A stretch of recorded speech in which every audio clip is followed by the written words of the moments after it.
नमस्कार, मैं हूँ जयदीप अहलावत और मैं इस वक्त हूँ ईफी 53rd ईफी में, गोवा में जो हो रहा है फिल्म फेस्टिवल हमारा 20 से 28 नवंबर के बीच में।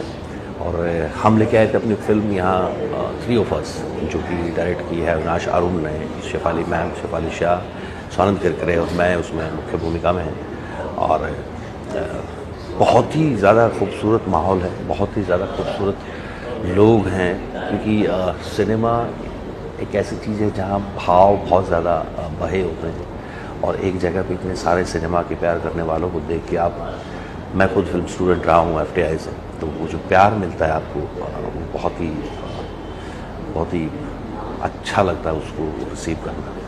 और जब फिल्म हमारी जो प्रीमियर पे गई तो हाउसफुल के साथ लोगों ने फिल्म देखी और उतना प्यार जितना उन्होंने दिया वो हमारे लिए बहुत ही ओवरवेलमिंग रहा और बहुत खूबसूरत लगा। Amazing experience and thank you to the entire team of 3 of us, the entire team of IFFI and ministry for organizing this. And आप देखिए फिल्म, सिनेमा को प्यार दीजिए, ज़िंदगी बेटर समझ पाएंगे।